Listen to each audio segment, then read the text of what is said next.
The 2023-2024 NFL season has been a strange one, full of parity and a ton of backup quarterbacks. One team that we all thought was going to be successful this year and actually is the Baltimore Ravens, led by their star quarterback Lamar Jackson. Lamar won his first MVP during the 2019-2020 NFL season, and now he's in the midst of a crusade for his second. All eyes is on me, won't tell no lies, won't hold my tongue. Don't cry for me. This Chicago. Give me something big, I'm talking about dollar signs. Look at your home, I don't wanna fuck, it's a fuck, but a fuck, don't shoot me gangster like that. Give me something big, I'm talking about dollar signs. Look at your home, I don't wanna fuck, it's a fuck, but a fuck, don't shoot me gangster like that. Gangster like that. Gangster like that. Gangster like that. Gangster like that. Gangster like that. Lamar Jackson.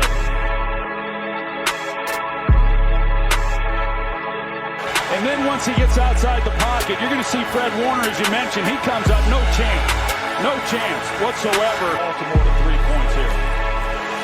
Fake toss, Jackson, end zone, Flowers for the touchdown. Touchdown, Lamar!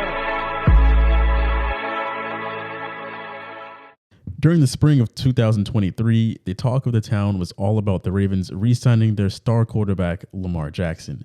With the going rate for quarterbacks continuing to rise year after year, Lamar was more than ready for his payday. The thing is, Lamar was demanding a fully guaranteed contract, and he was refusing to settle for anything less. The summer prior, the Cleveland Browns signed Deshaun Watson to a 100% fully guaranteed contract, the largest in NFL history. And that was for a player that had never played a single snap for the Browns. With that context, Lamar also thought that he deserved a fully guaranteed contract, seeing that he's a better QB than Deshaun Watson, and his name had never been caught up in any legal drama. This is exactly what the NFL didn't want. The Browns setting a bad precedent with Deshaun Watson's contract, causing players to use that as an example for why they deserve a fully guaranteed contract as well. Lamar was willing to wait out the Ravens, even getting to the point where he was requesting a trade to a different team if the Ravens weren't going to give him a guaranteed contract. But the Ravens didn't flinch. They waited Lamar out, knowing the rest of the NFL was not going to offer a fully guaranteed contract. So in May of 2023, Lamar Jackson finally calmed the NFL world down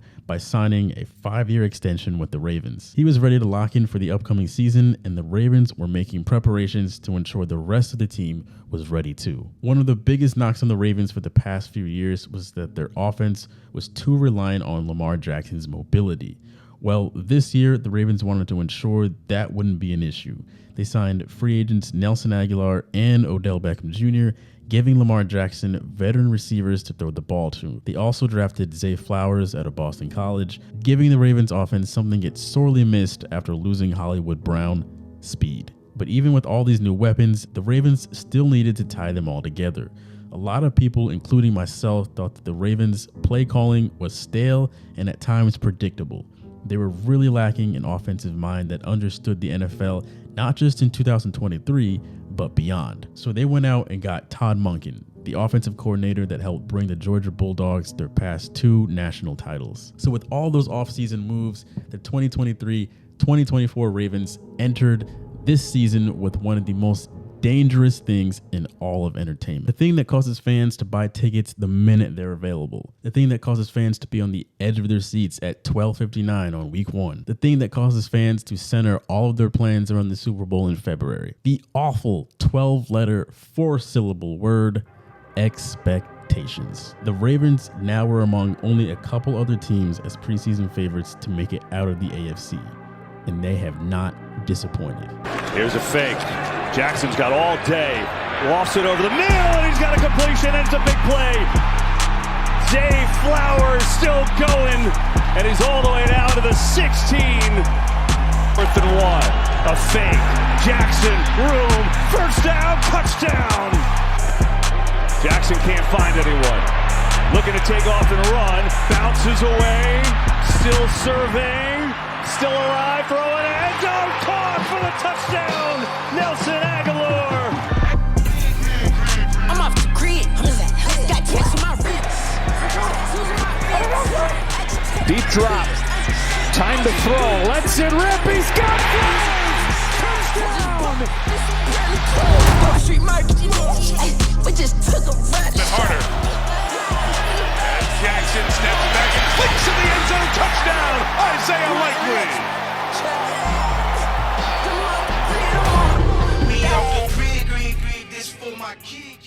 As of making this video, the Ravens have a record of 12-3. That's not just the best in the AFC, but the best in the entire NFL. The Ravens have just come off a Christmas win against the 49ers, where Lamar Jackson picked apart their number 3 ranked defense. And this game was no flash in the pan. This is what Lamar has been doing all year. And there's no point in me reading off a bunch of Lamar's numbers from this year, because in comparison to his peers, they're not going to blow you away. He hasn't thrown or rushed for the most yards this season. He doesn't have the highest completion percentage, but that's not what this award is about. It's the most valuable player, not who has the most gaudy numbers. Brock Purdy has thrown for more yards than Patrick Mahomes this season. Do you really think that Brock Purdy is more valuable than Patrick Mahomes? So when we're grading just on the impact or the value that a player brings to their franchise, Lamar Jackson is really in a class with just one other player, and that's Christian McCaffrey. Terrible football. We've got the ball. Let's see what we can do with it to start the half. Trying to do something here with Christian McCaffrey. Got a bruising block from Brandon Ayuk. Got another from Ray McLeod. Turned it into a touchdown. McCaffrey up the middle, inside the 10, a stiff arm at the 5, and in for the touchdown.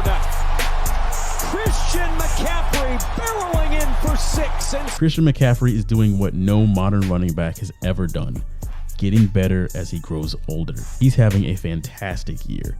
The problem is just that. He's a running back.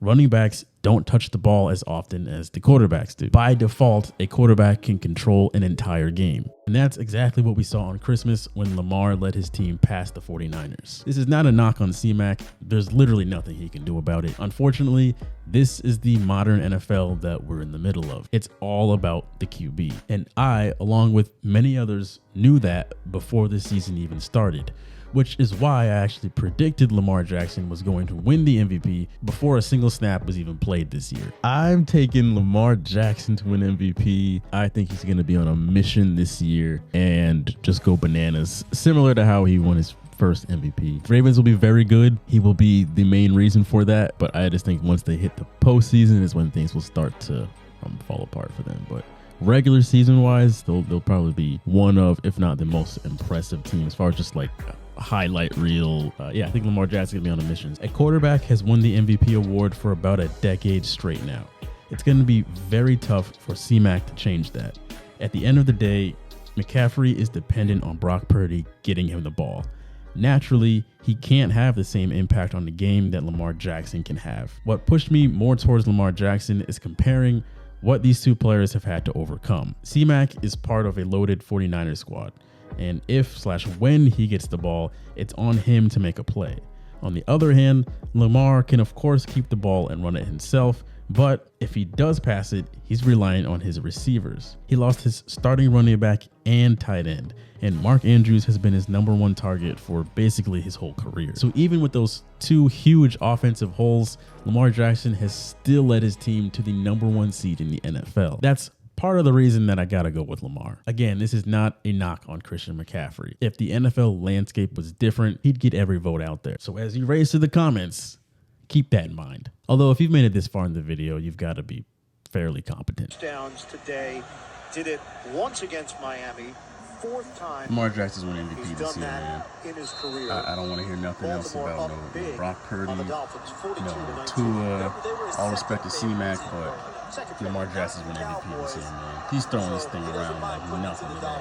OBJ, Zay, Bateman, Likely, Ricard, he's throwing the ball around everywhere, man. Lamar Jackson's MVP. Stop it. The NFL is a league of its own politics, whether you want to admit it or not.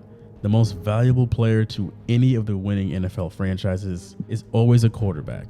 That's the position the NFL has valued the highest for years now. While I would love to be proven wrong and see the NFL award the MVP to a non-quarterback for the first time in a decade, I also love Lamar Jackson and the performance he's putting on this year. He's earned the award, but let us know who you think should or will win the MVP this year by leaving us a comment down below. It's been a strange season, boys. If you made it all the way to the end here, give this video a like. It helps the channel out greatly.